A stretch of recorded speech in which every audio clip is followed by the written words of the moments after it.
नमस्कार, जय हिंद। अमेरिका ने भारत पर 25% का टैरिफ वार किया और फिर अतिरिक्त जुर्माना लगाया 25% का।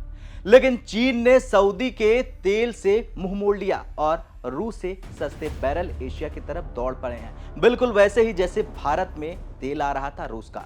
यह सब इत्तेफाक नहीं है, ये एक तिकड़ी की ताकत है, भारत, रूस और चीन की। चीन ने सितंबर के लिए सऊदी से तेल खरीद घटा दिए हैं। पिछले महीने 51 मिलियन बैरल लिया था, अब मात्र और मात्र 43 मिलियन। यानी क्यों, ये जान लीजिए। क्योंकि रूस का यूराल क्रूड सस्ता है और पेमेंट डॉलर में नहीं युआन में हो सकता है।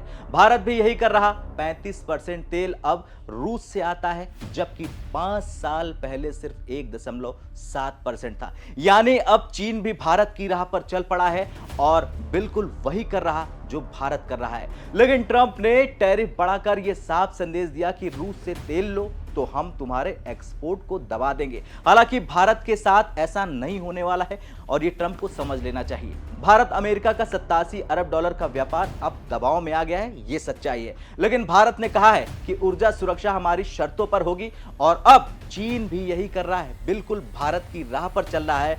और ये ऐसा लग रहा कि जो भारत कर रहा वही चीन कर रहा, यानी तेल का व्यापार डॉलर में न हो। और यही है अमेरिका के लिए सबसे बड़ा डर।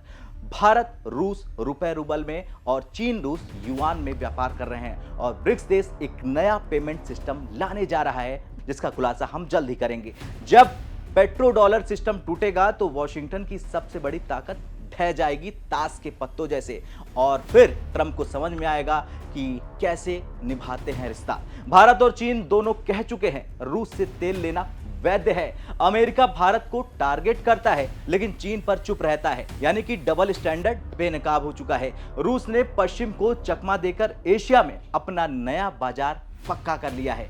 दोस्तों, ये सिर्फ तेल की डील नहीं, ये नई दुनिया को जन्म देने की कहानी है। भारत, रूस और चीन की तिकड़ी है। डॉलर पर सबसे बड़ा हमला हो रहा और इस बार वॉशिंगटन सिर्फ देखेगा और रोक नहीं पाएगा। अब आपका क्या कुछ कहना है? जिस तरह से भारत की राह पर चला है चीन, उसे लेकर कमेंट कर जरूर बताएं। जय हिंद।